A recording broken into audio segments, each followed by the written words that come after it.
When talking about immigration, one usually imagines battered boats arriving to our coasts full of desperate people. But immigration comes in lots of shapes. That's why today we'll talk about a shocking new phenomenon named by the experts as native immigration. We'll put a face to the likes of Manuel, Olamilekan, Chen Lee, whose lives have taken a 180-degree turn when they discovered that they are immigrants.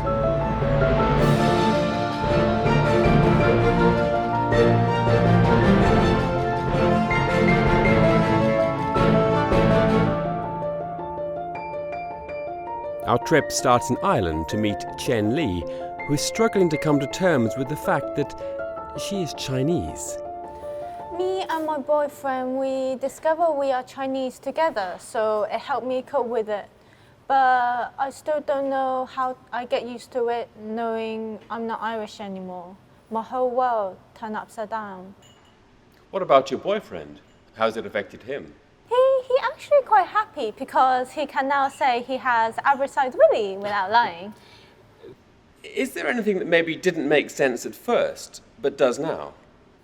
Yeah, like sometimes I see old man in the street thinking he was my dad, but actually just a normal Chinese guy. I see. Overall, has discovering that you're Chinese brought you anything positive? Yeah, like I used to think I have some kind of liver disease, but now I know it's quite normal, so no need to stop drinking. You wanna finish your drink? Oh. In our attempt to know more about the phenomenon, we left Ireland to visit Edinburgh, where we were meeting with Manuel, who had just discovered that he's not Scottish. Ready to go? Yep. So, Manuel, how are you feeling? I don't know, this city has always been my home. So. But where are you really from? I don't know it anymore.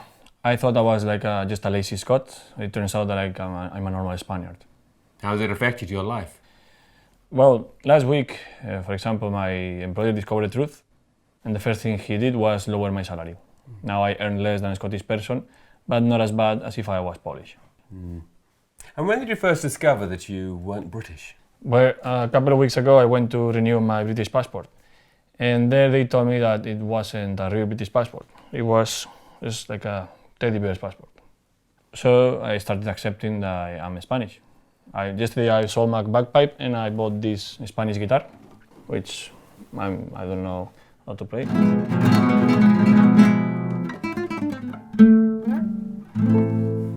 I think I'll have to learn now how to play it. This must be really difficult for you after your involvement in the Yes campaign. Oh, yes, because I even bought one of these Catalan flags. Because being pro-Scottish independence, it made sense to support the right to vote and decide. But now that I'm Spanish, I don't feel like that anymore.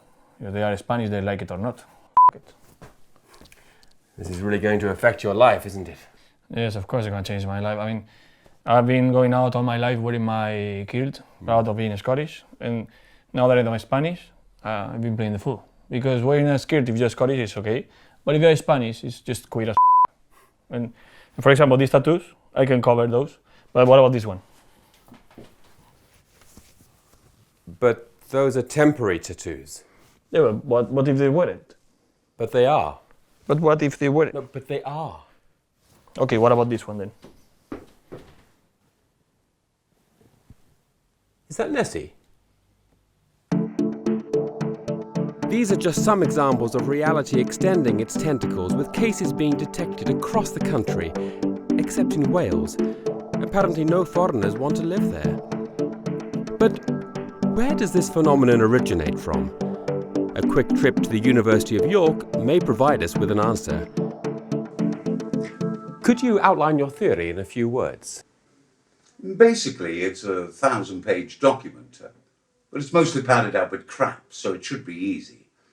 Really, it's about integration. And integration is a good thing, isn't it? Well, no, not at all. Quite the opposite. You see, some people are too well integrated.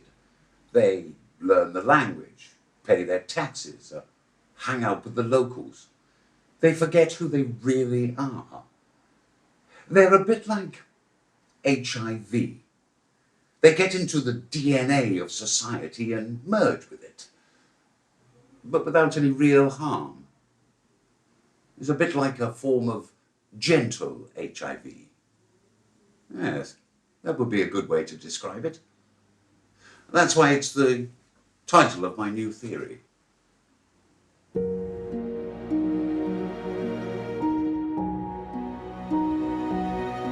A quick trip to Newcastle uncovers one of the most complex cases to date.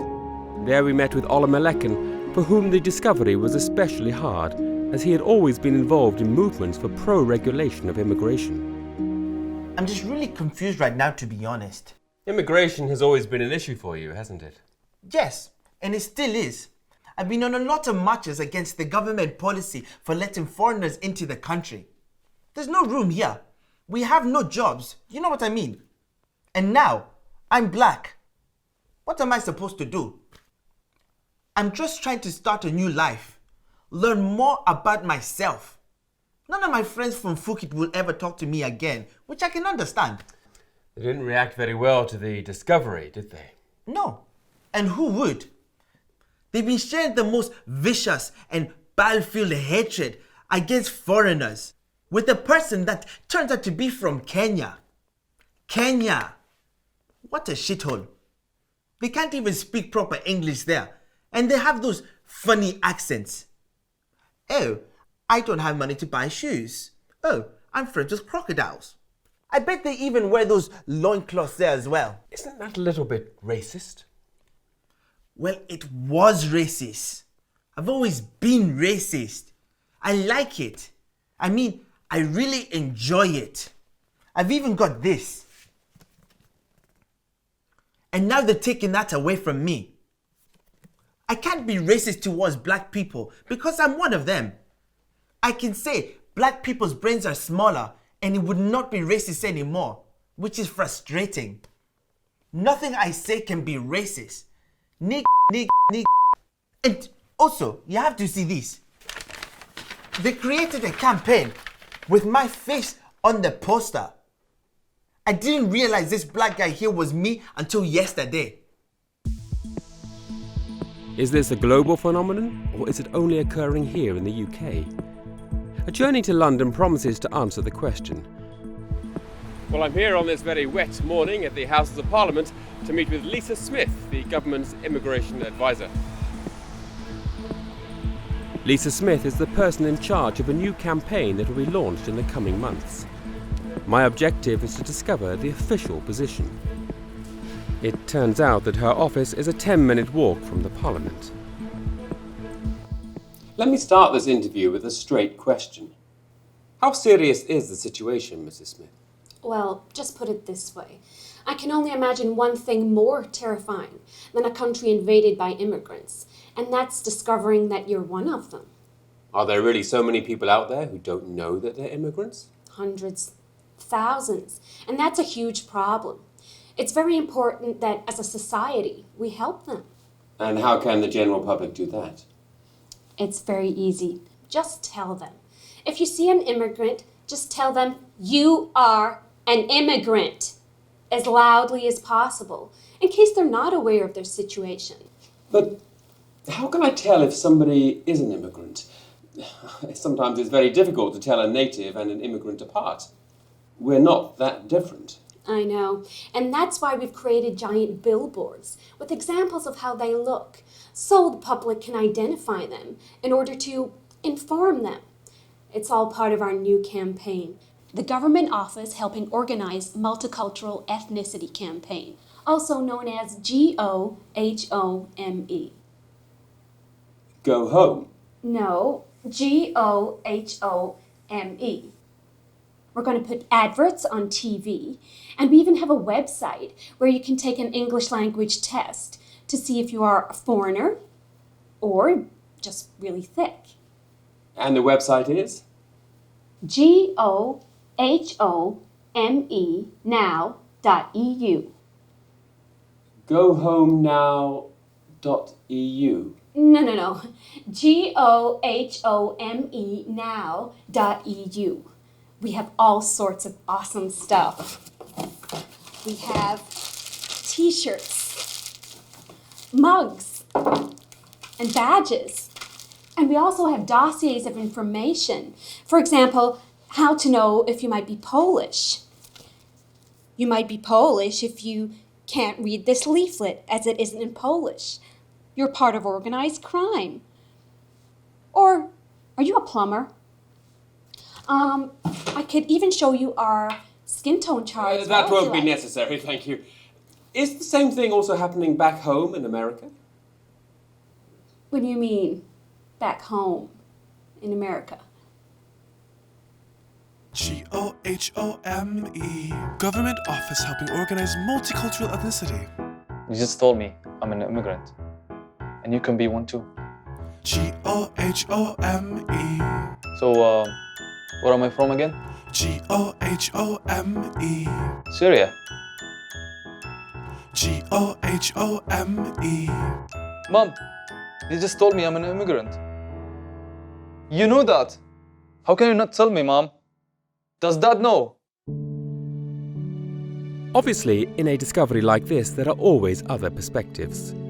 What about those who have suffered the pain and heartbreak of being forced to abandon what they believe to be their native country?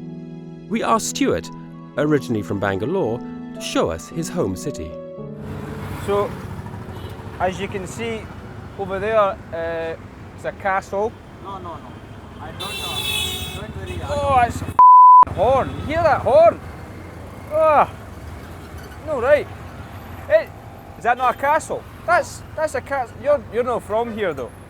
You're not from here, no? Okay, right. Hotel it is. Hotel. Is your name John? John. No. I thought it was John. It's not John. Ah, noisy, man. It's always noisy in the city. That's the only thing I don't like about my home city. It's very noisy, you know, very, very noisy. John. John. This one, Anandra Circle. So it is. Aye, grew up here. Anandra Circle. Aye, I grew up here. John. No, it's not John. I thought it was John.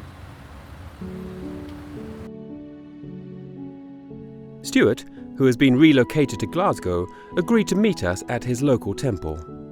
You were telling me that you're happy with all these people discovering that they're immigrants. Oh, aye, yeah. And why is that? Well, for the first time, the people from here, the English or the Scottish, or whatever they want to be called, will understand firsthand how we, the foreigners, feel. And how do you feel? Mistreated, very mistreated. Whatever I do, they'll always think of me as an immigrant. I mean, I've really tried my best to immerse myself in this culture. I mean, I'm waking up, crack of dawn, every morning. I'm drinking 5 cans of Tennent's. I'm betting all the time. I've even attempted to stab some people because I care. And what would you say to someone who's just discovered that they are an immigrant? It doesn't matter what colour skin you've got. If you've got dark skin, or even if you're one of those silly-looking ginger people, it doesn't matter. You belong to wherever you feel you belong, and you are whoever you feel you are. Unless you're a Pakistani and then you just pretend to be anything else.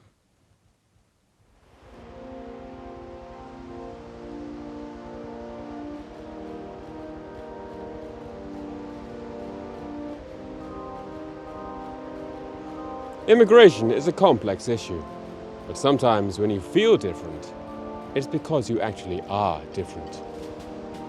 I'm Takeshi Miyamoto for Tokyo Television. Arigato. Just kidding.